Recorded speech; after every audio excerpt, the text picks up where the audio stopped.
Rek 1 kelompok 2 dan kelompok 3. Rek 2 kelompok 1 dan kelompok 3. Silakan disiapkan PPT-nya ke depan.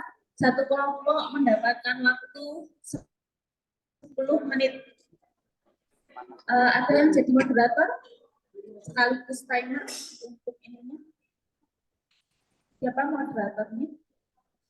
Yang bisa jadi moderator? Di situ kita lanjut kuliah, ya.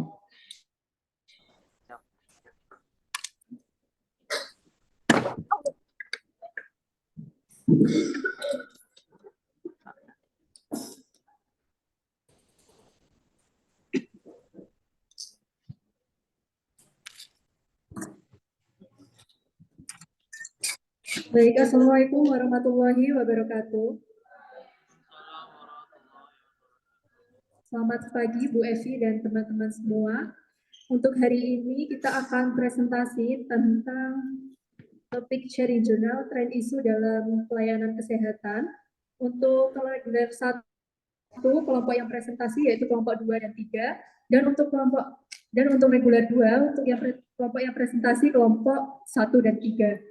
Baik, selanjutnya untuk kelompok 2 dari reguler 1 dipersilakan untuk mempresentasikan hasilnya untuk waktunya selama 10 menit.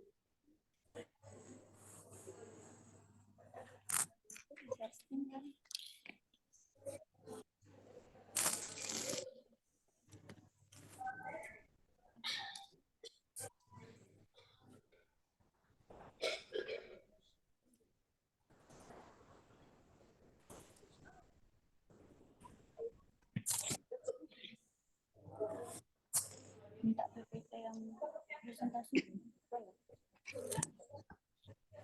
Belum, sobat ada.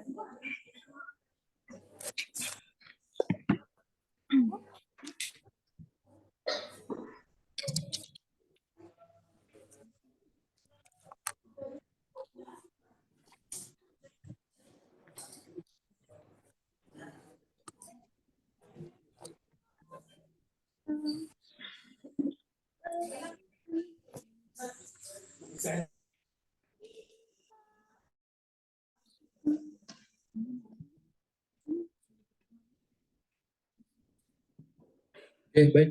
Assalamualaikum warahmatullahi wabarakatuh. Sugeng teman-teman sekalian serta Bu Evi. Di sini izinkan kami dari kelompok 2 reguler 1 untuk mempresentasikan sharing jurnal kami yang berjudul Patient Safety Culture. Oke, bisa di next slide. Oke, ini ada anggota kelompoknya. Yang pertama dari ada Tasya Galuh, Tara Indi, Sabiin, Adi, Elvira, Cinta, Nadia Fiska, dan juga Alfi. Oke, ini untuk jurnal yang kami share jurnal kemarin yang kami konsultasikan juga ke Bu Evi juga, yang berjudul Patient Safety Culture and its Associated Factors, a Situational Analysis Among Nurses in Katsina Public Hospitals, Northwest Nigeria. Oke, untuk identitas jurnalnya seperti judul yang tadi saya bacakan. Untuk penulisnya yaitu Musa Sani Kaware, Muhammad Ismail Ibrahim, Muhammad Nasir Safei, Suhaili Muhammad Hairon, dan Abdul Jalil Umar Abdul Wahid. Untuk penerbitnya sendiri dari International Journal of Environmental Research and Public Health, dan untuk tahun terbitnya yaitu pada tahun 2022. Oke, untuk tujuan penelitian dari jurnal yang kami lakukan seri kemarin, yaitu tujuan dari penelitian itu adalah untuk menilai tingkat budaya keselamatan pasien serta faktor-faktor yang terkait di kalangan perawat di fasilitas kesehatan masyarakat di Katsina, Nigeria, Barat Laut, Afrika. Dan untuk latar belakangnya sendiri yaitu budaya keselamatan pasien cerminkan sikap kepercayaan serta persepsi suatu kelompok terhadap norma serta nilai-nilai yang mempengaruhi cara mereka untuk menanggapi pelaporan, analisis dalam pencegahan kesalahan dalam konteks pelayanan kesehatan.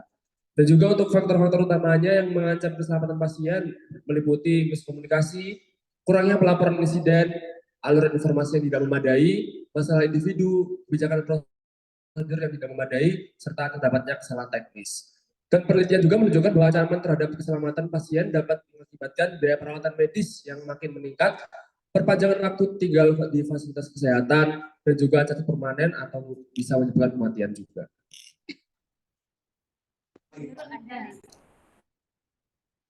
Oke, ditemukan bahwa terjadi insiden kesalahan setiap 30 detik di Amerika dan mengakibatkan ribuan orang meninggal akibat kesalahan medis yang sebenarnya dapat cegah setiap tahunnya.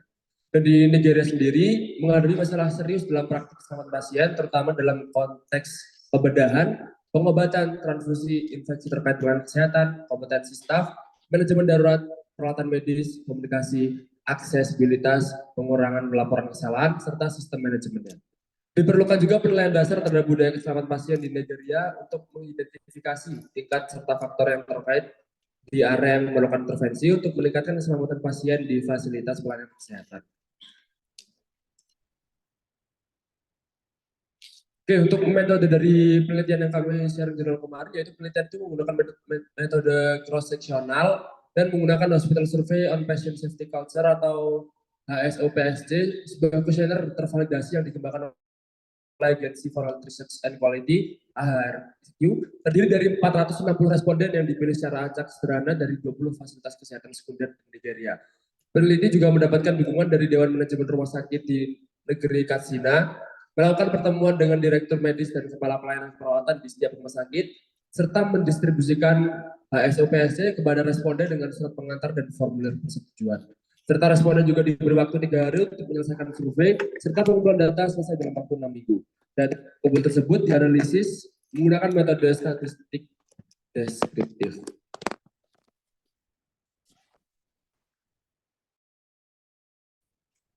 Selanjutnya untuk hasil penelitiannya, untuk dari karakteristik responden dari 430 perawat yang memenuhi kriteria inklusi, 59,8% adalah seorang perempuan dan 42,6% berusia 30 sampai 39 tahun. Mayoritas 52,4% bekerja di rumah sakit Katsina selama 1 sampai 5 tahun dengan sebagian kecil 2,1%. Bekerja selama 16 sampai 20 tahun. Sebanyak 46,4% bekerja 40 sampai 59 jam per minggu. Persepsi tentang keselamatan pasien sebanyak 40,5 responden memandang bahwa penerapan keselamatan pasien di rumah sakit Katsina sangat baik, menunjukkan persepsi positif terhadap keselamatan pasien. Respon terhadap pernyataan tentang keselamatan pasien. Terdapat 12 pernyataan yang mengukur respon positif dan negatif terhadap budaya keselamatan pasien. Mayoritas responden memiliki persepsi positif di atas rata-rata terkait dengan kerjasama tim, pembelajaran organisasi, dukungan manajemen keselamatan pasien, umpan balik, komunikasi kesalahan, serah terima, keterbukaan komunikasi, dan persepsi keseluruhan tentang keselamatan pasien. Ada beberapa hal yang perlu diperbaiki, yaitu staf respon non-hukuman terhadap kesalahan dan frekuensi pelaporan kejadian. Hal ini menunjukkan perlunya ada perbaikan dalam pelaporan kesalahan dalam kultur keselamatan pasien. Faktor yang berhubungan dengan persepsi negatif.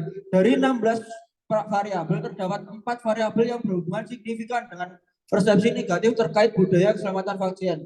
Faktor-faktor tersebut termasuk kurangnya pelaporan kejadian penataan staf, serah terima tugas, dan ekspektasi pengawas terkait keselamatan pasien. Untuk rekomendasinya, diperlukan kebijakan yang sistematis dalam manajemen dan identifikasi kesalahan untuk meningkatkan kultur keselamatan pasien di Rumah Sakit Katsina dengan fokus pada penataan staf, serah terima tugas, frekuensi laporan, dan pembelajaran organisasi. Untuk kelebihan dari jurnal ini, penelitian ini menggunakan HSOPSC yang merupakan alat ukur yang telah diuji dan digunakan secara luas di berbagai negara. Jurnal ini memberikan data dasar tentang situasi budaya keselamatan pasien di fasilitas negara publik di Nigeria. Penelitian ini melibatkan jumlah responden yang cukup besar, dengan sampel 430 dari berbagai rumah sakit sekunder di Katsina State. Metode analisis yang digunakan dalam penelitian ini mencakup analisis deskriptif, analisis regresi logistik, dan pengelompokan variabel independen dan dependen. Kekurangan dari jurnal ini, penelitian ini hanya melibatkan perawat sebagai responden sehingga tidak mencakup semua kelompok profesional kesehatan yang bekerja di fasilitas kesehatan. Penelitian ini ini hanya dilakukan di fasilitas kesehatan sekunder dan tidak mencakup fasilitas kesehatan primer, tersier, dan swasta, sehingga sulit untuk mengeneralisasikan hasil budaya keselamatan pasien secara keseluruhan di antara ketiga penyedia layanan kesehatan tersebut. Untuk aplikasi hasil penelitian dalam setting pelayanan kesehatan, penerapan yang dapat diaplikasikan dalam sistem pelayanan kesehatan di Indonesia adalah dengan meningkatkan budaya keselamatan pasien melalui melakukan pelatihan dan pendidikan mengenai keselamatan pasien untuk meningkatkan pengetahuan perawat mengenai sistem pelaporan, khususnya mengapa pelaporan kesalahan medis sangat penting dan konsekuensi apabila tidak melakukan laporan. Mewajibkan untuk melakukan sistem pelaporan untuk mengidentifikasi masalah dan memperbaiki kesalahan yang terjadi. Mengembangkan dan memperbaiki faktor yang masih lemah seperti jumlah staf yang dipekerjakan, respon non punitif terhadap kesalahan, dan frekuensi pelaporan yang terjadi. Baik, dari kelompok kami, kelompok 2, sekian. Terima kasih. Wassalamualaikum warahmatullahi wabarakatuh.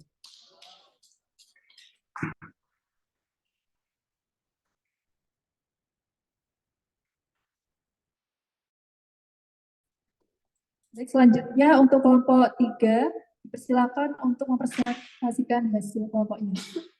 Waktunya selama 8 menit.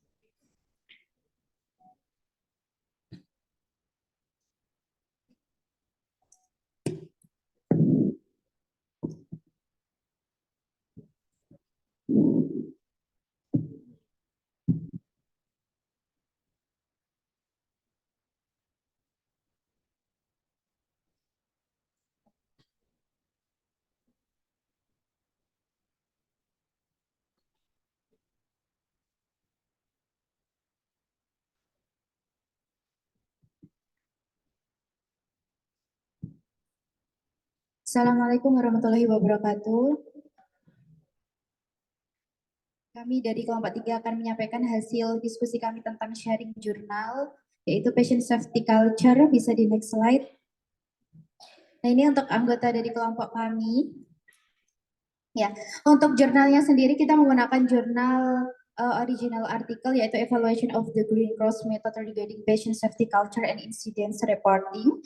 Di mana penulisnya di sini ada Ulkrina, Kalman, Mari, dan yang lainnya. Bisa di next slide. Nah, jadi di sini kita membahas tentang patient safety culture, di mana latar belakangnya ini kenapa perlu diterapkan, karena masih banyak kejadian tidak diharapkan itu tinggi terjadi di rumah sakit, dan selama ini sistem pelaporan tentang insiden KTD itu hanya dilakukan dengan incidence reporting. Itu adalah sistem punyanya rumah sakit, di mana nanti kalau stafnya ada mengalami kejadian yang tidak diharapkan bisa lapor di situ. Tetapi IR ini dia memakan waktu lama karena harus rekap dan bisa 1 bulanan gitu, sehingga penanganannya tuh sering dilupakan atau dinomorduakan gitu. Dan masalah yang kedua itu banyak staf yang masih ragu untuk melaporkan kejadian tidak diharapkan di rumah sakit. Nah, jadi metode Green Cross ini adalah metode yang proaktif dan visual. Kenapa proaktif? Karena di sini fokusnya menekankan efek samping dan resiko. Kemudian prinsipnya adalah diskusi dengan masing-masing staf yang ada di rumah sakit itu, dan dilakukan monitoring secara terus-menerus, atau monitoringnya ini sifatnya daily atau harian. Dan dia visual, maksudnya visual nanti kita gambarkan, yaitu bisa dilihat oleh siapapun staf yang ada di rumah sakit itu. Nah, bedanya dari IR, kalau IR ini inputnya di komputer, kalau ini tuh setiap ada kejadian langsung ditulis, langsung di board yang ada di unit itu. Nah, tujuan dari penelitian ini adalah membandingkan gimana sih efektivitas penggunaan metode Green Cross ini terhadap patient safety culture antara kelompok kontrol yang tidak menggunakan GC dan kelompok yang diberikan intervensi dengan menggunakan GC. Nah, stepnya yang pertama, itu pasti ada pertemuan atau audit, baik itu antar profesi atau antar staf yang ada di unit itu. Nah, nantinya dari manajer atau supervisornya itu akan menanyakan, apakah di antara staf hari ini menemukan KTD atau resiko KTD. KTD itu bisa berupa dari pasiennya sendiri atau dari perawatnya sendiri. Misalnya perawatnya mendapatkan kekerasan dari keluarga pasien, itu juga termasuk KTD. Nanti stafnya menjawab, iya pagi ini saya menemukan pasien X mengalami luka ulkus. Nah itu kan juga. Setelah dilaporkan, nanti kita melakukan penilaian keseriusan di dalam forum itu, di mana dilakukan diskusi bersama, dinilai, kemudian diidentifikasi langkah pertama apa yang bisa kita gunakan. Nah, untuk menilai keseriusan ini nanti akan dibagi menjadi 3 kategori warna ya, dari yang resiko tinggi, rendah, sampai sedang. Nah, contohnya di sini nanti manajernya bakal tanya, apakah sudah ada penilaian resiko pasien terkena ulkus saat pertama kali pasien itu MRS gitu. Kemudian apakah luka tekan itu bisa dihindari, apa yang sudah dilakukan perawat, itu nanti akan ditanyakan. Langkah yang ketiga, itu nanti ada 3 blok warna. Ada yang merah, merah itu menandakan KTD khusus, ada orange, KTD yang bisa dihindari, kuning, resiko KTD, hijau, tidak ada KTD. Jadi ini adalah metode green cross yang saya maksud kenapa visual, karena ini nanti ada tanggalnya ya, dari tanggal 1 sampai tanggal 31, nanti dicatat setiap hari itu ada kejadian apa-apa gitu. Jadi ini nanti setiap staff yang ada di unit itu tahu gitu. Nah, contoh penerapannya itu nanti ada staff C itu yang bilang, luka tekan ini menurut saya dia bisa dihindari, bukan kategori merah gitu. Nanti di forum itu si supervisornya tanya ke staff lain apakah semuanya sependapat kalau ini masuk ke kategori yang bisa dihindari. Kalau sepakat berarti nanti di tanggal 1 diwarnai orange. Oke. Nah, terus langkah-langkah yang ketiga itu adalah dikumpulkan datanya, jadi ada summary, dicatat, oh misalnya KTD itu karena infeksi atau misalnya kategori violence atau kekerasan, itu nanti dicatat. Nah, yang keempat adalah pelaporan, yaitu memasukkan KTD ke sistem pelaporan insiden di RS di hari yang sama sebelum stafnya itu pulang kerja, jadi nggak boleh ditunda. Kemudian yang kelima, di sini Green Cross ini juga melibatkan keluarga dan pasien. Jadi keluarganya ditanyain tentang saran perbaikannya. Ibu, kan pasien ini mengalami luka tekan. Kira-kira kalau di rumah menghadapi pasien yang bed rest ini sudah dilakukan apa? Gitu. Misalnya nanti pasiennya menjawab, saya sudah pakai gliding sheet untuk membalikkan pasien supaya lebih mudah. Nanti keluarganya tanya, di sini ada nggak ya nurse fasilitas ini? Nanti di rumah sakit juga membantu untuk menyediakan. Jadi tetap dilibatkan keluarga dan pasiennya. Yang keenam adalah peningkatan kerja. Jadi diperbaiki secara sistematis menggunakan sistem harian, mingguan, dan bulanan. Tuh. Nah, yang ketujuh itu adalah tindak lanjut pembelajaran. Jadi nanti ada summary dalam waktu 1 bulan itu direkap semuanya. Oh, ini kejadian yang orange ternyata masih banyak ya. Jadi nanti kita lakukan perbaikannya seperti apa.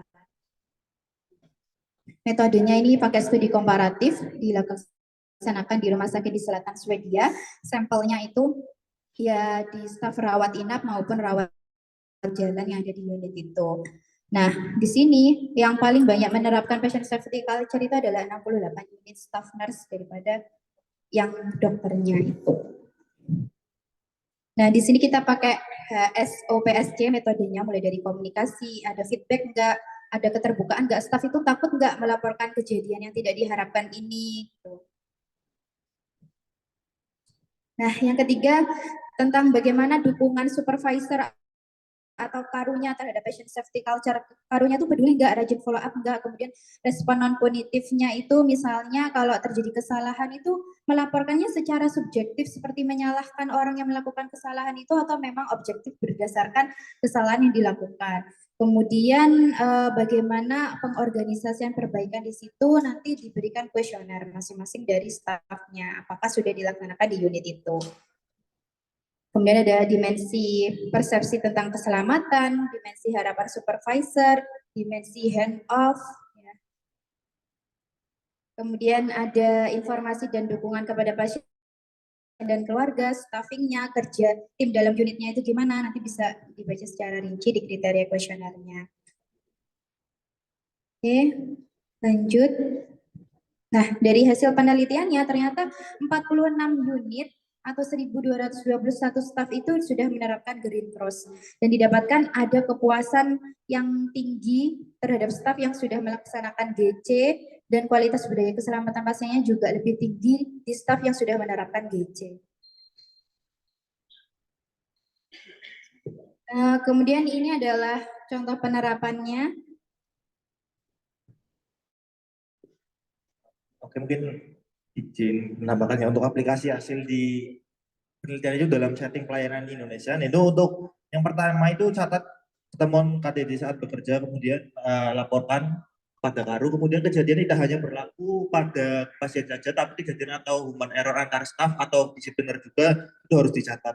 Kemudian pelaksanaan dialog atau pertemuan misalnya dengan memanfaatkan pertemuan harian yang ada untuk membahas KDD pada hari tersebut dipimpin oleh Karu. Kemudian rapat ini tidak hanya dilakukan saat ada laporan, namun juga rutin setiap harinya. Kemudian untuk menyampaikan KDD secara objektif, jujur dan terbuka, harus saling menghormati dan tidak boleh menyudutkan secara sepihak, kemudian jelaskan secara transparan. Oke, kemudian aplikasinya sendiri di sini membuat papan Green Cross ya, di mana di sisi unit kerja agar KDD bisa tervisualisasi dengan jelas, kemudian tulis secara rutin harian sesuai dengan tanggal, berikan keterangan singkat jenis KDD, misalnya KDD saat transfer pasien ataupun kekerasan. Kemudian buat resume bulanan atau sesuai dengan kebijakan RS menggunakan KDD. Kemudian karena di Indonesia sendiri ada metrik gradingnya itu berbeda ya, jadi diatur dalam Permenkes. Kemudian aplikasi ini harus disesuaikan lagi apabila mau dijalankan, karena butuh waktu juga ya, karena dari Permenkes ini sendiri belum berjalan dengan baik, karenanya dari pelaporan itu belum berjalan sesuai dengan yang diharapkan. Kemudian perlu adanya peningkatan juga kesadaran tentang nilai keselamatan pasien, kepemimpinan dan dukungan staf dalam praktik keselamatan pasien. Oke, mungkin sekian dari kelompok kami. Kurang lebihnya mohon maaf, saya kembalikan ke moderator.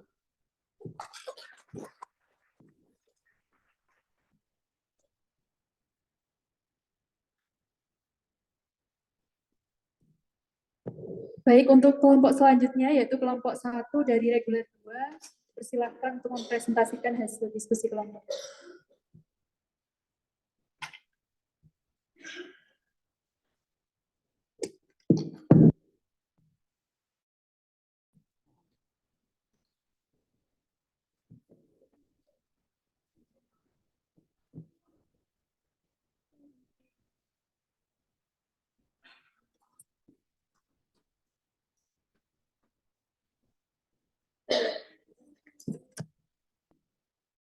Baik, terima kasih moderator atas kesempatannya. Izinkan saya untuk mempresentasikan hasil diskusi dari kelompok kami yang sudah kami pilih dan kami diskusikan tentang tren isu penerapan budaya keselamatan pasien di fasilitas pelayanan kesehatan. Nah, ini adalah anggota kelompok kami. Bisa dilanjut. Nah, ini untuk jurnal yang kami ambil. Bisa di next. Tulisnya adalah yang tertera di layar ya, namanya agak susah untuk disampaikan. Untuk judul artikelnya adalah Nurses Perception About Patient Safety Culture in Public Hospital in Vietnam, diterbitkan oleh Elsevier dan diterbit di tanggal 13 Desember tahun 2022. Bisa di next. Untuk latar belakangnya yaitu budaya keselamatan pasien. Artikel ini definisikan sebagai kesadaran, nilai dan persepsi mengenai pentingnya keselamatan pasien yang mengenai tentang kepemimpinan, komunikasi terbuka, tim kerjasama yang memiliki basis bukti dan juga pembelajaran di kesalahan, tanggapan non-punitif terhadap kesalahan. Non-punitif ini merupakan yang tidak mendapatkan hukuman seperti itu, kemudian adil, dukungan manajemen, dan fokusnya adalah pada kepentingan pasien. Untuk kompetensi yang perlu dimiliki oleh perawat registrasi yaitu kemampuan untuk mengintegrasikan antara adab, kemampuan dan juga pengetahuan ketika melakukan praktek keperawatan sehingga dapat meminimalisir resiko cedera pada pasien di fasilitas keperawatan. Untuk penilaian persepsi perawat sendiri itu merupakan untuk bertujuan untuk mengidentifikasi peluang perbaikan dasar untuk perancangan intervensi di masa yang akan datang dan meningkatkan penerapan budaya keselamatan pasien di rumah sakit.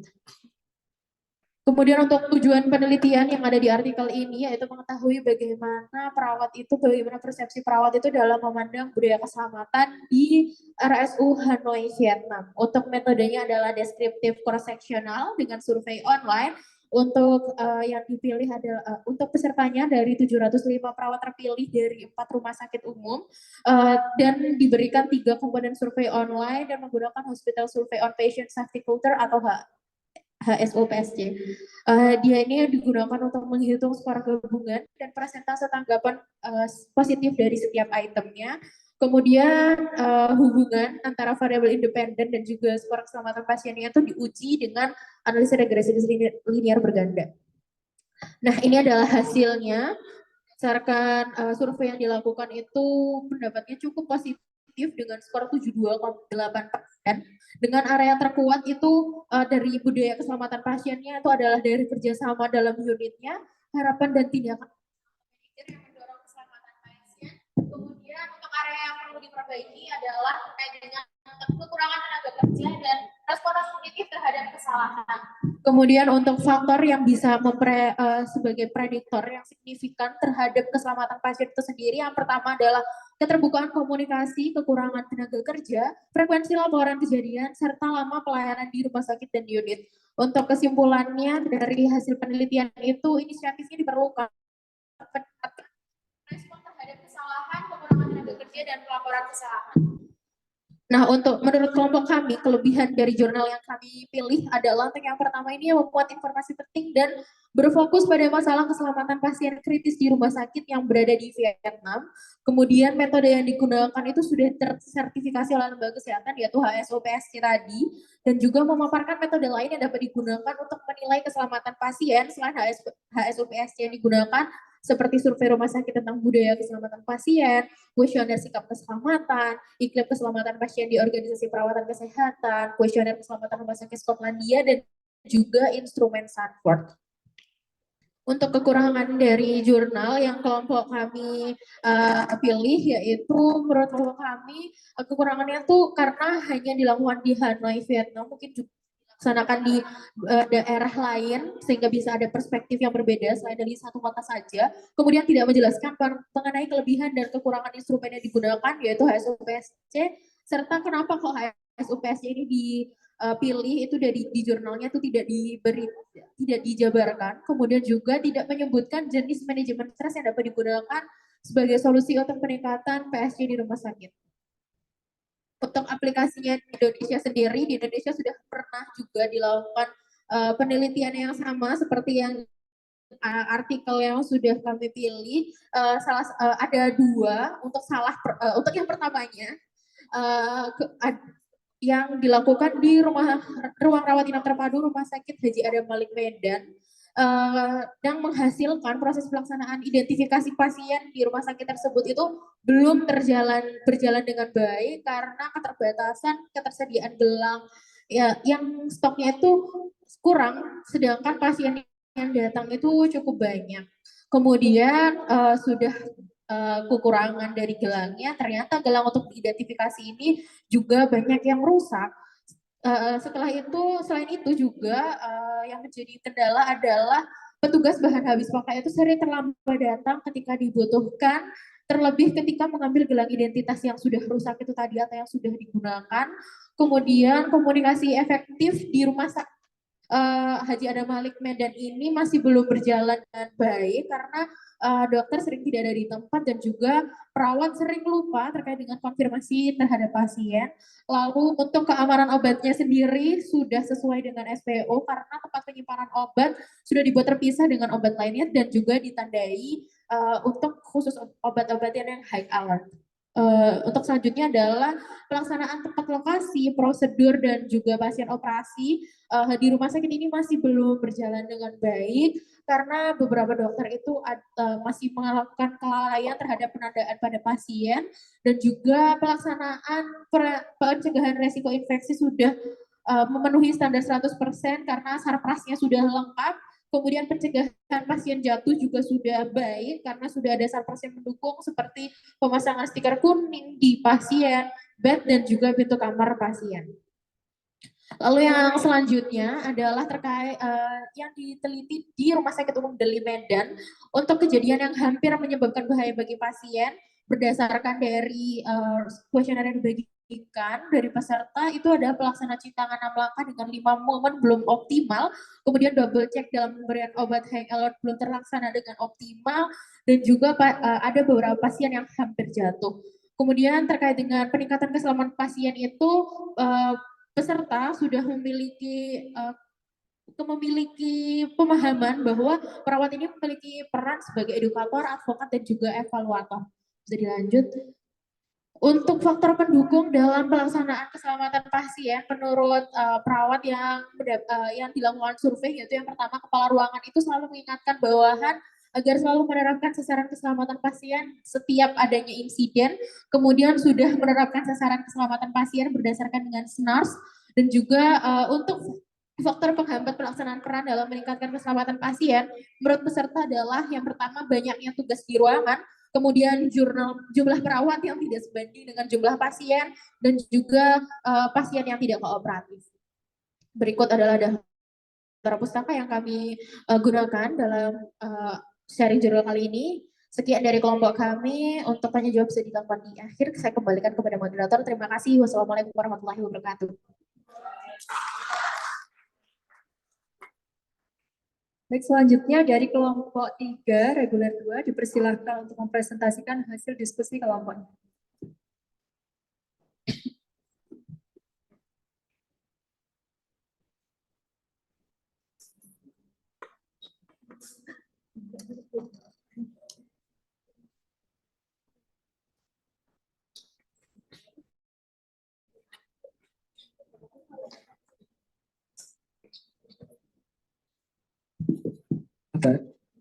Baik, Assalamualaikum warahmatullahi wabarakatuh. Saya perwakilan dari kelompok 3 reguler 2 akan mempresentasikan hasil kerja sharing jurnal dari kelompok kami. Berikut anggota kelompok kami. Yang pertama ada identitas jurnal dengan judul Navigating and Manipulating Chart with Service in Afar Ethiopia, a Qualitative Study of Cultural Safety in the Bleeding Room, dengan penulisnya berarti pada hari layar, terus publikasi oleh Elsevier tahun terbitnya 7 Juli 2023 halaman 331 dan doinya tertib pada layar. Next. Latar belakangnya, pertama penelitian ini dilakukan sebagai bagian dari evaluasi terhadap intervensi peningkatan kualitas sistem kesehatan yang dilaksanakan oleh Kementerian Kesehatan Ethiopia dan Institute of Healthcare Improvement Ethiopia. Lalu perempuan Afar menghadapi tantangan terhadap identitas budaya mereka dan sering dipandang sebagai orang lain di fasilitas kesehatan. Lalu tradisi budaya mereka seperti keyakinan agama tetap menyentuh organ reproduksi dan pentingnya mereka di rumah dapat bertentangan dengan praktik dan norma pelayanan kesehatan berbasis fasilitas. Lalu hal ini menimbulkan perasaan tidak nyaman dan ketidakpercayaan perempuan Afar terhadap sistem pelayanan kesehatan. Lalu tujuan penelitian ini bertujuan untuk mengeksplorasi pengalaman dan persepsi perempuan mengenai pelayanan kesehatan ibu dan anak yang mereka terima di fasilitas pemerintah di Amibara, Ethiopia. Fokus penelitian ini adalah memahami budaya keamanan layanan kesehatan bagi perempuan Afar dan bagaimana latar belakang budaya mereka mempengaruhi pengalaman mereka. Metode penelitiannya menggunakan metodologi penelitian kualitatif. Peneliti melakukan wawancara semi struktur dengan perempuan Afar untuk mengumpulkan data tentang pengalaman dan persepsi mereka terhadap pelayanan kesehatan ibu dan anak. Wawancara dipandu oleh panduan wawancara yang dikembangkan oleh tim peneliti dan berfokus pada 3 domain: pengalaman kehamilan, penggunaan layanan kesehatan, dan kepuasan terhadap pelayanan kesehatan ibu. Strategi pengambilan sampel dilakukan secara purposif dengan memilih 10 ibu yang pernah melahirkan di puskesmas pemerintah dan 10 ibu yang pernah melahirkan di rumah sakit pemerintah. Lalu hasil penelitiannya, perempuan di Afar, Ethiopia memiliki tantangan dalam mengakses layanan kesehatan, terutama terkait kesehatan ibu dan anak yang aman secara budaya, membangun kepercayaan dokter dapat mengubah persepsi ibu dengan kuat. Pada akhirnya, apa yang dapat dilakukan oleh penyedia layanan kesehatan di komunitas yang dinamis secara budaya untuk mengatasi beberapa masalah yang terungkap dari pengalaman para perempuan dalam layanan kesehatan ibu basis fasilitas. Lalu yang ketiga ada perempuan Afar, memahami dan menggunakan hak mereka di ruang bersalin dan bagaimana etnis mereka membentuk keamanan budaya yang dapat mereka akses.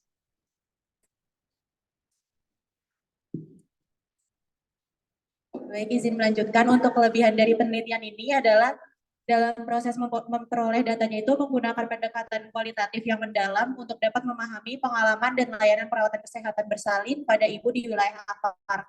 Lalu saat mewawancara, responden para peneliti ini juga menggunakan tipe wawancara semi terstruktur di pusat kesehatan pemerintah dan rumah sakit pemerintah yang kemudian dianalisis. Untuk kelebihan yang ketiga, yaitu penelitian ini juga menggunakan triangulasi data melalui catatan lapangan, observasi, dan keahlian konteks khusus untuk memperkuat validitas temuan.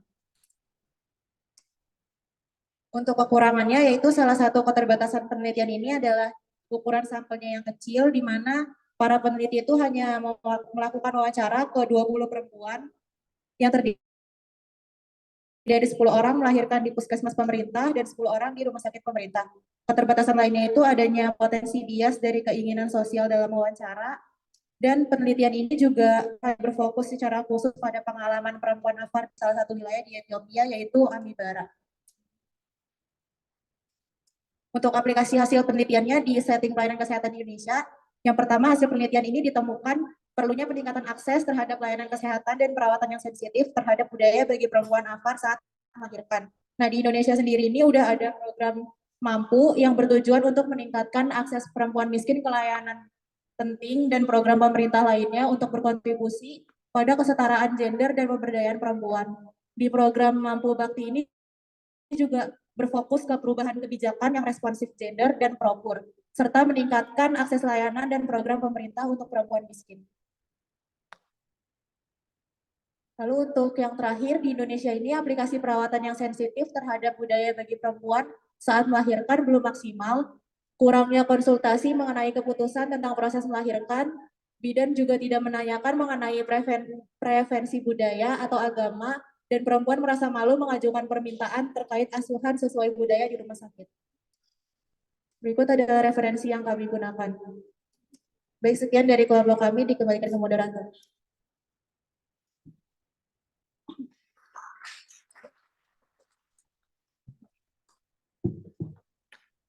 Baik, terima kasih kepada kelompok yang sudah presentasi. Selanjutnya adalah sesi tanya jawab. Bagi teman-teman yang memiliki pertanyaan untuk disampaikan kepada kelompok yang tadi presentasi, dipersilahkan. Iya, terima kasih gitu dari kelompok 1 reguler 2 izin bertanya ke kelompok 3 reguler 1 terkait dengan tadi yang sudah disampaikan terkait dengan greenhouse ya gadget ya. Bagaimana visibilitas menerapkan hal tersebut di Indonesia? Apakah sudah pernah ada studi yang melaporkan bahwa Indonesia itu sudah melakukan mungkin salah satu atau beberapa tempat yang melakukan pengkajian terhadap hal ini? Kemudian bagaimana sistem, mungkin bisa dijelaskan terkait dengan bagaimana sih sistem Green Cross ini terkait dengan sistem shift yang shift jaga yang ada di, biasanya kan kita shift jaga gitu ya. Nah itu kan sedangkan kan laporannya itu setiap hari dan satu hari itu ada 2 shift yang berbeda. Dan tadi dilaporkan untuk laporannya itu sebelum jam kerja itu berakhir. Nah itu bagaimana terkait dengan shiftnya itu tadi. Lalu bagaimana penerapan yang di Indonesia itu ini kan cukup bagus tuh perawatannya setiap hari. Tapi gimana sih penerapan yang bisa dilakukan di Indonesia? Kayak modifikasinya itu seperti apa supaya benar-benar bisa terlaksana dari Green Cross ini? Karena mungkin dari karunia sendiri atau dari karyawan yang untuk rapat terkait dengan hal ini tuh bisa jadi itu kayak aduh ngapain sih rapat lagi rapatnya tiap hari. Sedangkan kamu sendiri sudah punya tanggung jawab sendiri dan juga mungkin ada tanggung jawab yang dari rumah sakit itu dianggap jauh lebih besar gitu, kayak maksudnya tuh ada hal-hal lain yang bisa menjadi fokus selain dari keselamatan pasien ini. Mungkin pertanyaan dari saya sudah bisa dipenuhi. Baik, mungkin dari kelompok 3, reguler 1, apakah sudah menemukan jawabannya dan ingin menjawab secara langsung?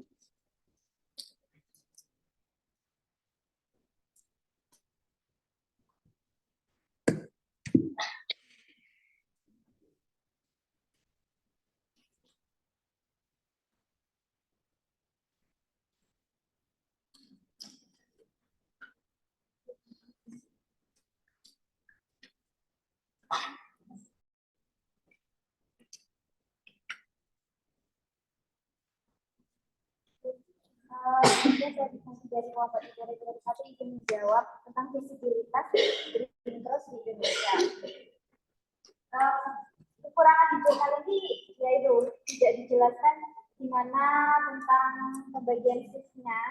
Jadi kalau kita laksanakan di Indonesia sebenarnya visibilitasnya itu berdasarkan jurnal yang sudah ada itu belum ada penelitian terkait dengan visibilitas yang diterapkan di Indonesia. Tapi untuk visibilitasnya kan itu lebih 85%. Dan ini metodenya juga bagus, cuman yang perlu diperbaiki itu adalah nanti di setiap shift itu setiap board itu ada pembagian 3 shift terkait dengan green cross-nya. Tapi kekurangannya lagi yang saya masih belum menemukan itu dimana kalau misalnya dalam satu shift itu ada 2 kejadian, ada merah sama misalnya orange. Nah itu juga perlu diupdate lagi, mungkin dari tabelnya itu dibagi lagi per tabel itu berapa tabel.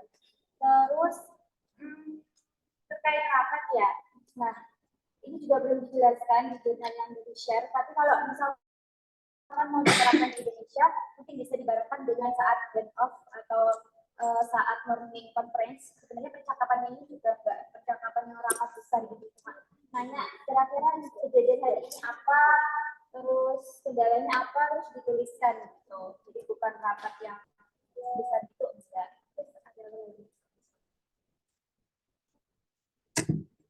Ya, itu mungkin kalau mau diterapkan di Indonesia adaptasinya lebih sama kesadaran individu juga balik ke situ lagi. Baik, terima kasih Bu Fersi atas jawabannya yang sangat luar biasa. Dan untuk Ibi, apakah sudah menjawab pertanyaannya? Baik, mungkin ada pertanyaan lain yang ingin disampaikan terkait presentasi hari ini? Ya, Baik, terima kasih teman-teman. Di sini saya Dita Ayu dari kelompok 5 reguler 2 izin untuk menyampaikan pertanyaan ke kelompok pertama dari reguler 1 yang kelompoknya sedikit, maaf saya lupa kelompok berapa. Tadi kan sudah disebutkan kenapa sih insiden pelaporan kejadian itu kurang maksimal. Yang beberapa di antaranya adalah terkait dengan penataan staf. Selanjutnya ada juga serang terima tugas, lalu ada juga ekspektasi pengawas. Nah, terkait dengan penataan staf itu, apakah bisa dijelaskan lebih lanjut ya? Lalu solusinya adalah dengan memaksimalkan penataan staf. Dan apakah solusi tersebut bisa dijelaskan juga lebih lanjut itu maksudnya bagaimana di institusi tersebut? Selanjutnya, maaf ada pertanyaan kedua, yakni kelompok terakhir, kelompok 3, maaf tadi kelompok 3 reguler 2 tadi itu telah disebutkan bahwa perempuan afan itu menghadapi tantangan di mana mereka itu dipandang sebagai orang lain. Nah, terkait dengan hal itu, bagaimana ya? Apakah kelompok 3 bisa menjelaskan lebih lanjut? Lalu terkait dengan, maaf, peran konsep keselamatan pasien dalam menghadapi budaya afan tadi, yang maaf nih, maksudnya bagaimana sih peran konsep keselamatan pasien yang telah kita pelajari ini untuk menanggapi budaya afar tadi yang sejujurnya itu cukup menimbulkan rasa tidak aman, terutama bagi kaum perempuan di wilayah tersebut. Terima kasih.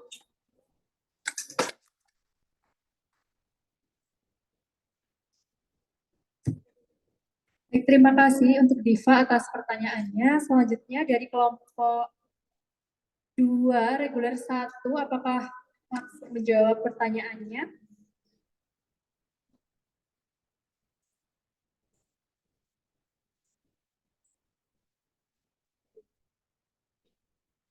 Baik, kalau belum, mungkin bisa dilanjutkan ke kelompok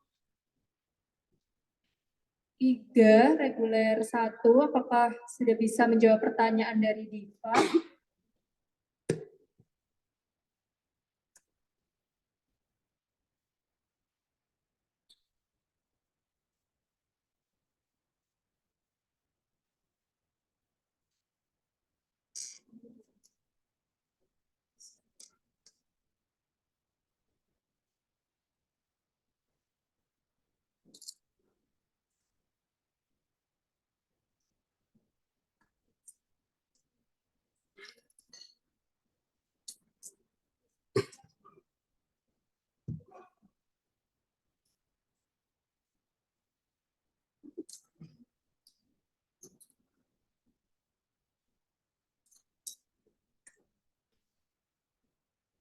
Dari kelompok 2, reguler 1, apakah ingin menjawab pertanyaan dari Diva?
Dari kelompok 2 dan kelompok 3, reguler 1, apakah sudah menemukan jawabannya?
Bagaimana kelompok 2?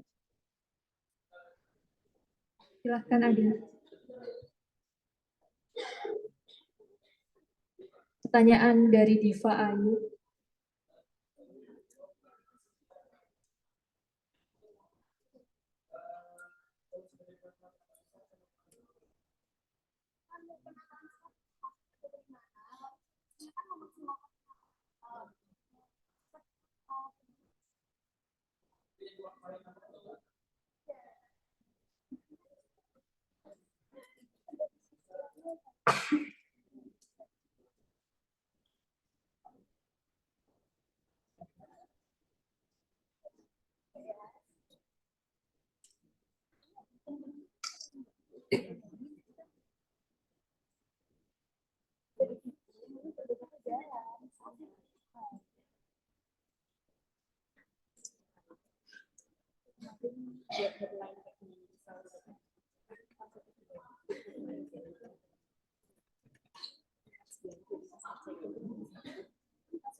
Untuk kelompok 3 reguler 1, apakah sudah menemukan jawabannya?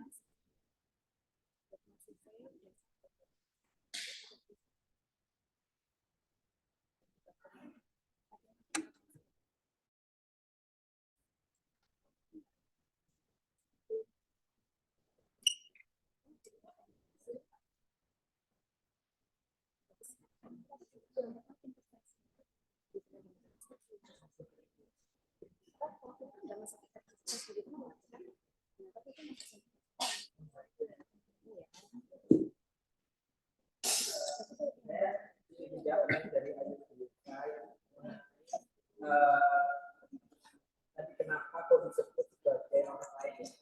Jadi bagaimana maksudnya? Jadi dari film tersebut ada salah satu peserta itu menceritakan pengalamannya mengenai teman-teman wanita dan anaknya dari pesan melahirkan. Terus juga dia itu menjalannya di usia muda dan mengalami komplikasi gitu. Pada persaingan kembali. Terus dia mencari layanan alternatif di pusat kesehatan setempat, tapi di mana dia diberitahu bahwa kondisinya itu tidak baik. Lalu namun dia yakin bahwa masalahnya akan terjadi dengan sendirinya. Terus saat si ini tidak melahirkan, dia kembali ke puskesmas, namun merasa tentunya tidak memberikan bantuan yang memadai. Dia diminta untuk dipindah ke rumah sakit karena jalannya tidak potensi komplikasi.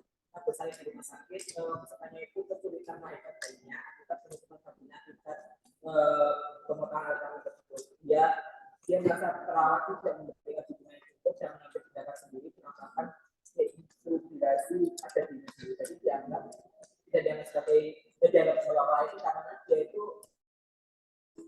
dalam perawatnya itu tidak sudah ke pasiennya mengenai tindakan yang diambil. Oh ya, terus juga beberapa akal itu juga punya diskusi budaya yang bertekanan sangat praktik dan melayani kesehatan di kampus.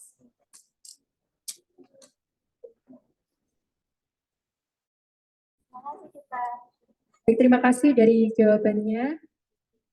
Selanjutnya untuk kelompok 2 reguler 1, apakah sudah bisa menjawab pertanyaan dari Diva tadi?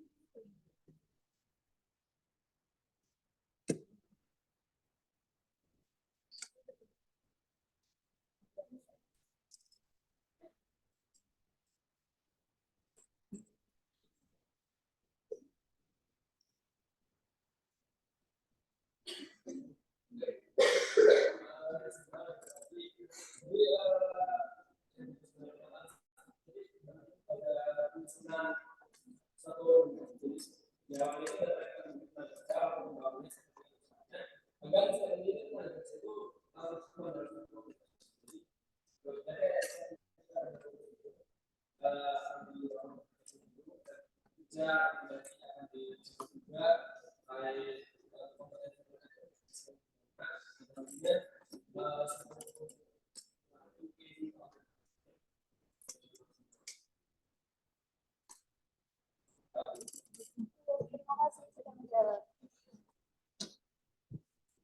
Baik, terima kasih Adi atas jawabannya. Selanjutnya, apakah ada pertanyaan lagi atau sudah bisa dicukupkan? Baik, terima kasih untuk kelompok yang sudah presentasi dari ini dan terima kasih atas keaktifan dari teman-teman semua. Saya selaku moderator pamit. Assalamualaikum warahmatullahi wabarakatuh. Saya kembalikan ke Nusantara.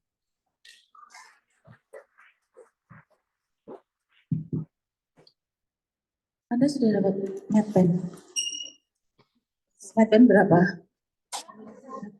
Sudah tahu caranya membaca jurnal? I don't think you understand how to read journal.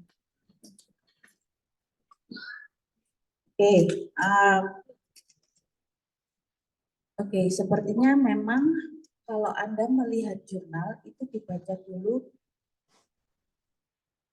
abstraknya, ya toh? Ya, abstraknya.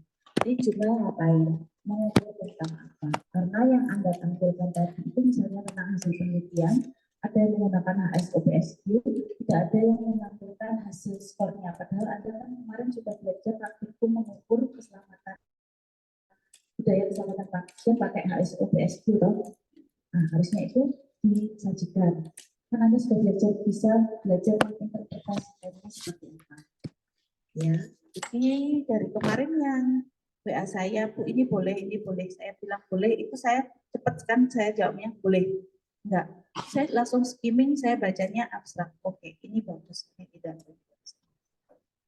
Oke, itu yang pertama. Yang kedua, tentang metodologi. Metodologi itu dia pakai cross-sectional. Oke, kalau cross-sectional berarti dia ngambil data. Apakah dilihat hubungannya dengan variabel 1 dengan variabel 2? Tidak. Yang tadi, yang banyak disampaikan tadi, itu banyak ke arah deskriptif. Artinya menyampaikan,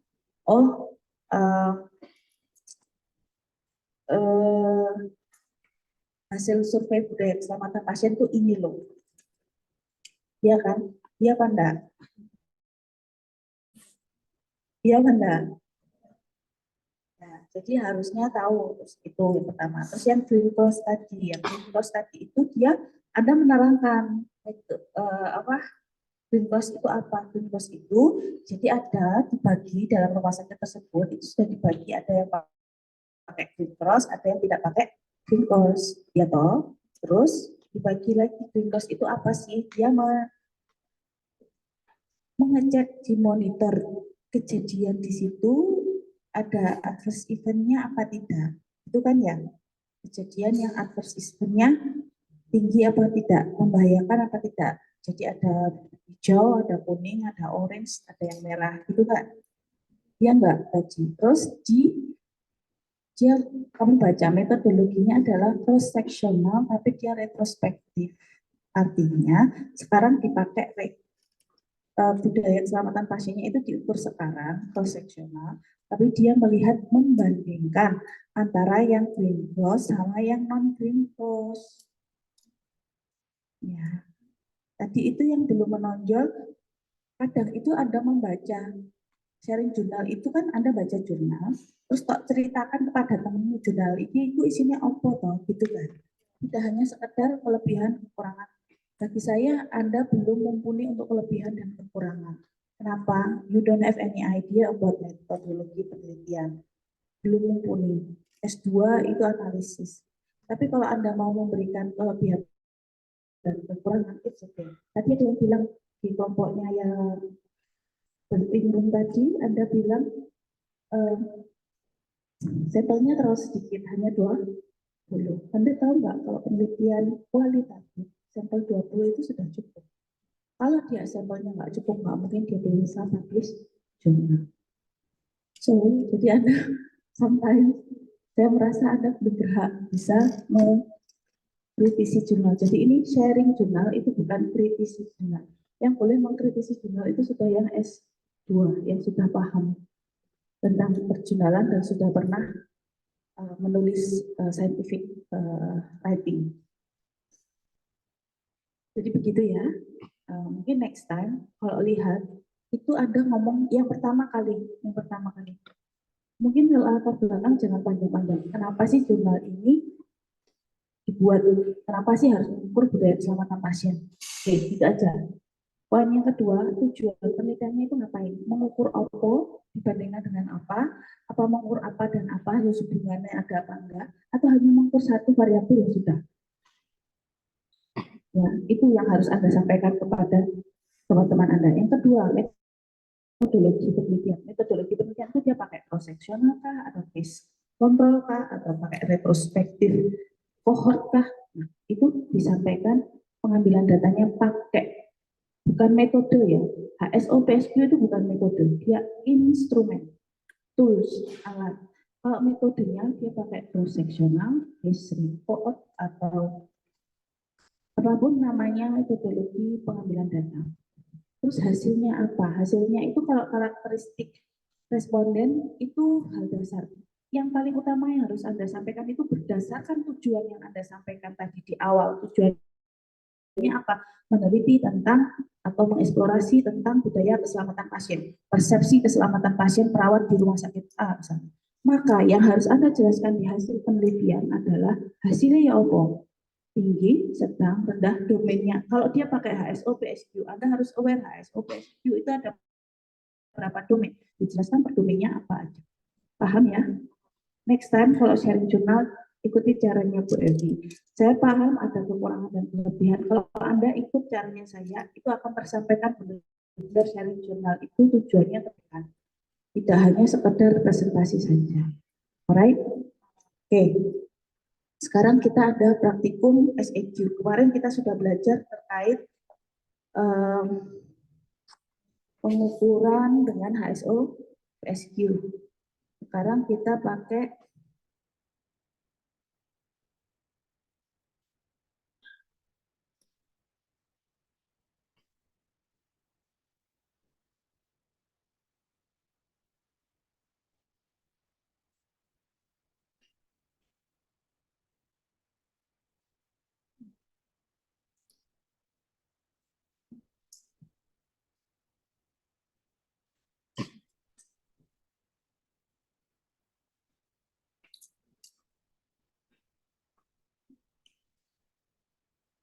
silahkan dibagi kelompok, nanti saya kirimkan untuk kasusnya di VLM.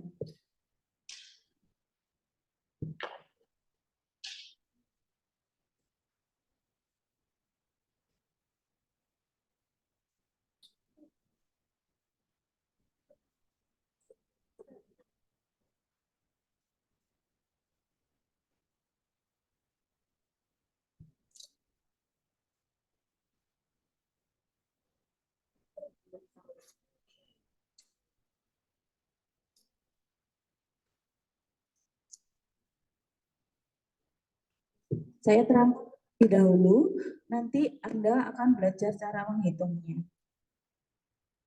Oke, tadi kemarin kita sudah belajar budaya keselamatan pasien dengan iklim keselamatan pasien. Kalau budaya berarti dia penghitungannya tidak bisa satu waktu, ya. Kalau iklim itu budaya yang dihitung dalam satu waktu itu namanya iklim keselamatan pasien. Ya, jadi kalau budaya itu kombinasi antara kognitif, afektif, dan psikomotor dari individu yang merepresentasikan stylenya terhadap pengelolaan keselamatan di organisasi tempatnya dia bekerja. Ya, jadi kalau safety climate atau iklim keselamatan pasien itu persepsi bersama, ya, atau kepercayaan bersama antara tenaga kesehatan terhadap bagaimana organisasi atau dalam hal ini adalah rumah sakit atau puskesmas atau institusi kesehatan, bagaimana terkait penanganan pasien, keselamatan pasien dalam satu kali waktu. Oke, jadi ada SAQ, kemarin kita sudah belajar HSO PSI, PSC, kemudian ada Safety Attitude Questionnaire. Ini dua kuesioner yang paling sering dipakai di beberapa penelitian atau rumah sakit, ya. Jadi kenapa pakai SAQ? SAQ ini dia disusun oleh Pak Sexton namanya. Beliau profesor di University of Texas.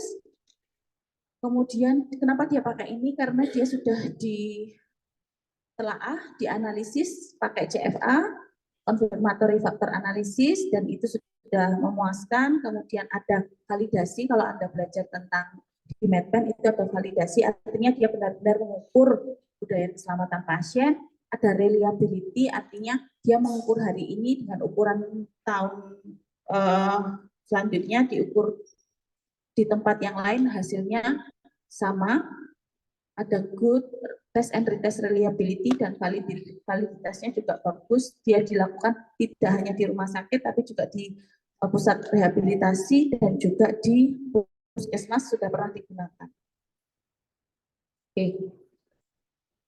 Safety Attitude Questionnaire atau SAQ itu terdiri dari 6 domain. Kalau HSO PSQ kemarin ada 12 domain, SAQ punya 6 domain. Yang pertama teamwork climate, safety climate, perception of management, job satisfaction, working condition, and stress recognition. Ada 6 ini.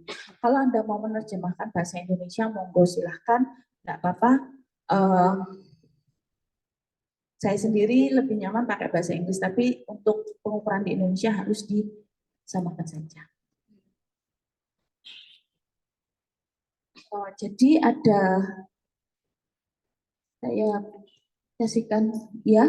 Jadi ini yang versi bahasa Inggrisnya, ini yang versi bahasa Indonesianya. Anda bisa menemukan versi bahasa Indonesianya di publikasi saya di Validation of Indonesian Version of Safety Attitude Questionnaire di PLOS ONE. Itu bisa di-download open access. Oke, jadi untuk teamwork climate intinya domain ini membahas tentang bagaimana perawat atau tenaga kesehatan itu melihat kerjasama tim di dalam bangsalnya.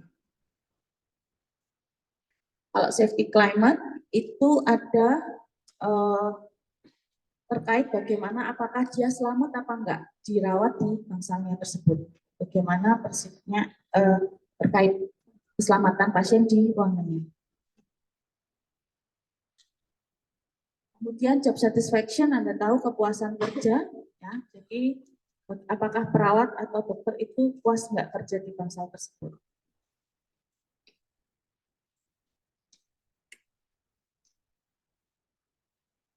Stress recognition, apakah perawat di ruangan tersebut bisa mengetahui apakah dia dalam kondisi stres atau tidak.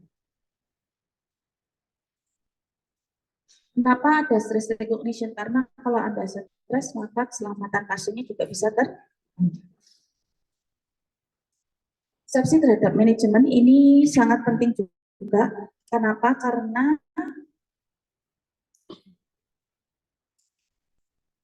ini mempengaruhi bagaimana tenaga kesehatan itu bersikap.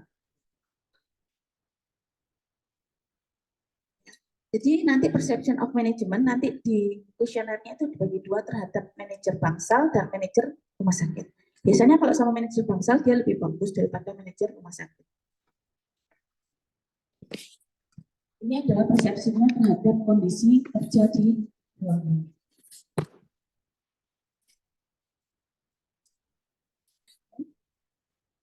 Sekarang bagaimana kita menghitung, ya menghitung kalau Anda pakai ini. Jadi nanti Anda akan saya kasih data hasil survei dari SAQ. Silakan saya minta dibuatkan skor-skornya.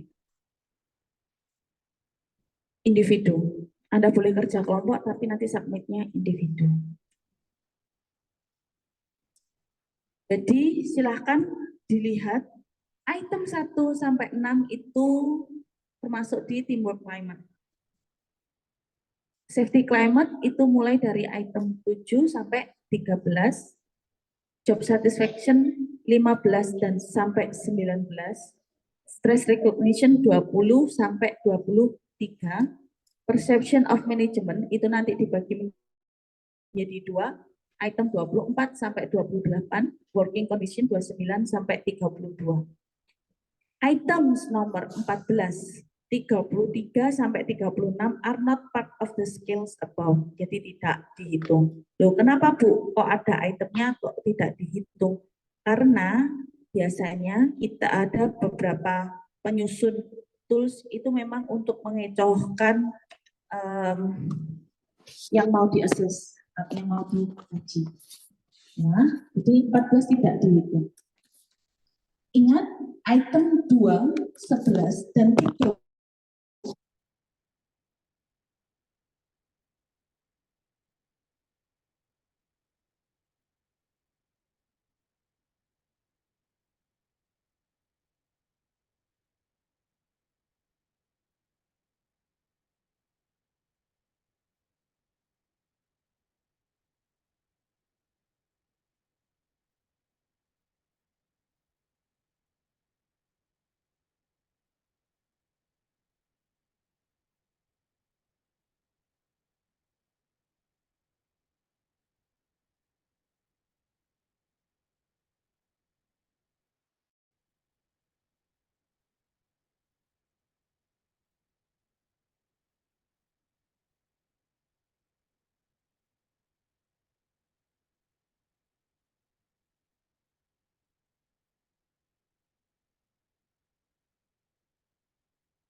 Saya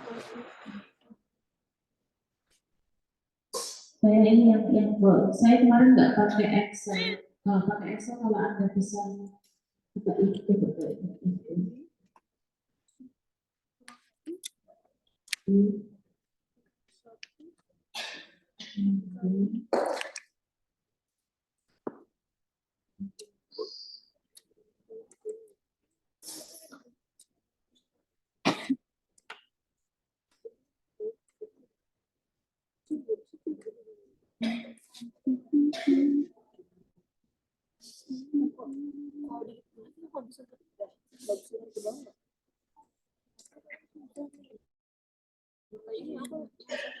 Saya lupa. Tapi yang tahu Excel kan lebih banyak. Saya kemarin pakai ini, pakai SPSS. Mungkin coba dicari di Google how to karena ini saya 281 ya. Kalau kemarin kan cuma 100 sekian nulis. Itu kan sedikit. Coba cari. Jadi kalau cari yang di atas 75 itu berapa persen dari 281? Jadi yang saya minta cuma ini sama yang persen positif per bulan. Terus ya, paham ya? Paham, saya mau ganti kelas ya. Nanti saya kasih lagi 15 menit sebelum kelas.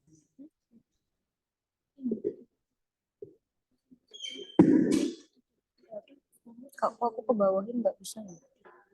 Itu kamu Excel atau spreadsheet? Excel. Excel. Itu kamu ya Allah. Itu kamu siapa tadi lihat? Ini sama dengan sum average itu min 1 kali benar sih. Tapi ke bawahnya nih. Nah, nggak mau dia. Tadi yang awal bisa, tapi sekarang aku gitu nanti nggak bisa. Tadi sempat bisa, tapi aku ganti yang apa teh namanya? Kuning-kuning jadi 0. Ini ditarik. Oh bisa. Jadi aku coba ini kamu nggak mau kayak dihapus-hapus ini 667. Jadi mencetnya ke home coba. Di apa ya? Jadi nggak apa-apa gitu aja. Tapi jelek lihat tuh. Kok ini? Cara ngebikin dua angka di bulan apa itu gimana? Nih, itu jelek banget. Iya, sing kayak tas Evi tadi gak sih? Gak tahu. Ini coba yang 00 yang tadi aku ganti mana ya? ini Sam. Ini gak sih? Sorry, kemalang nggak tahu kalau touchscreen. Aku mau ke bawah 5 menit. Bentar. Biasaan.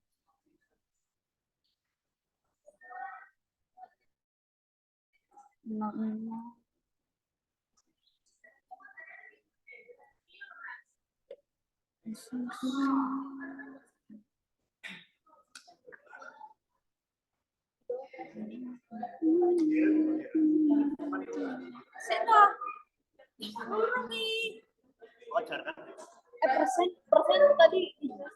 Jadi yang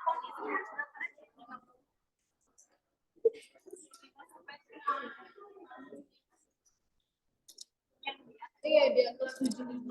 Lebih dari sama dengan 75. Oh, di atas 75. Aku ngomong kayak gitu. Tapi tadi di atas 75. Tapi tunjukin cara ngitung persen apa ya? Persentase apa yang diperlukan?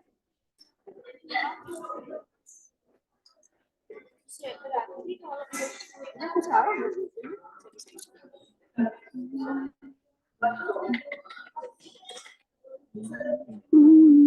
Ini kan sudah average di dalam betul ya. Tapi kok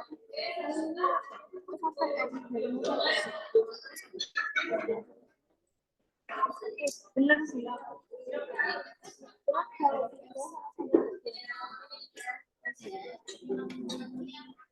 Tujuan betul. Ya.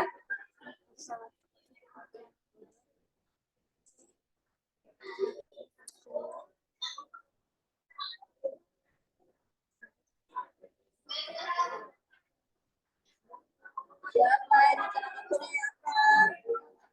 Kalau aku sih nanti safety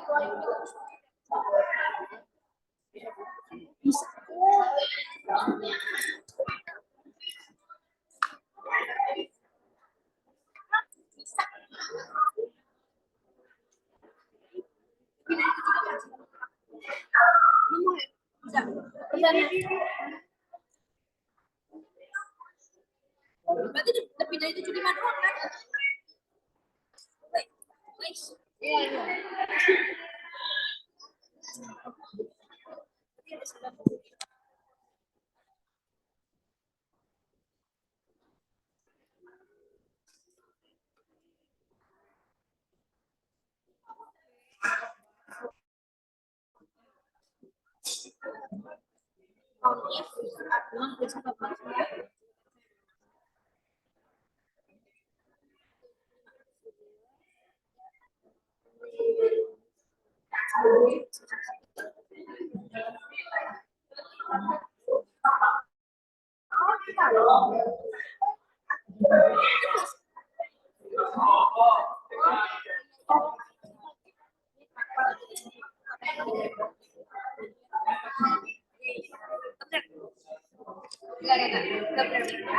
Tapi gua harus nge-black gimana ya?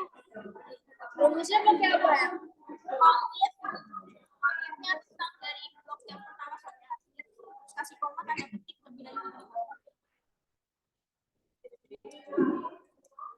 Kalau lebih dari 75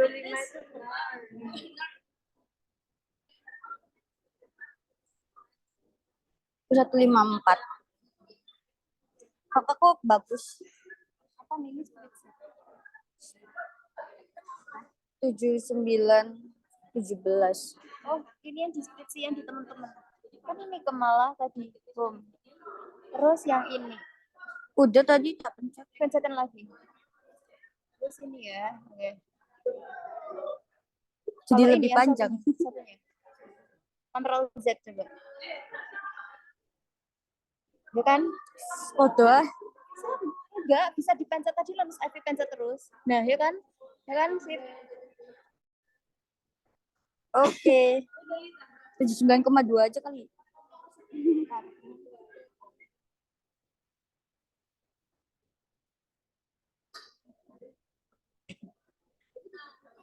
Div.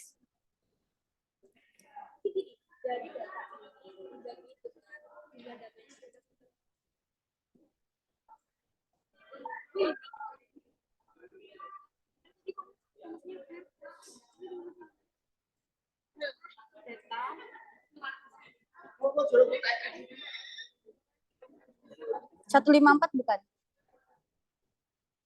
Coba.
Udah kelihatan nggak sih?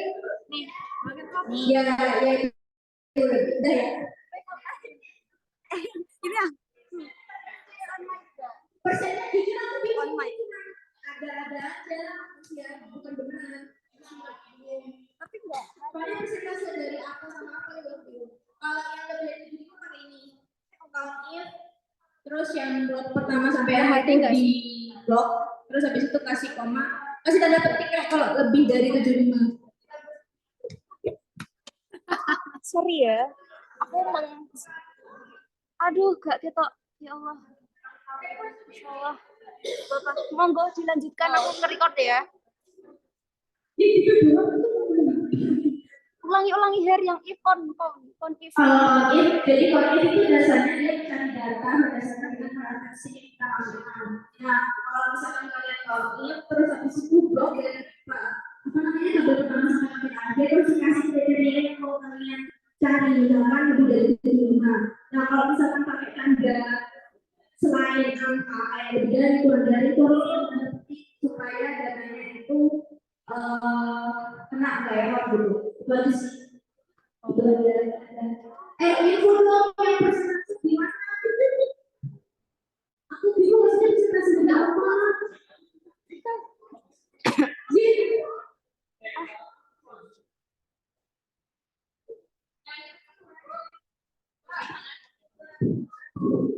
Apa aku masih share screen layar kamu?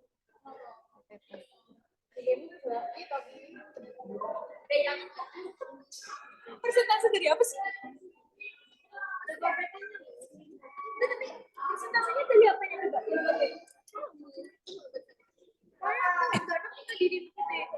Persentase apa? Kenapa?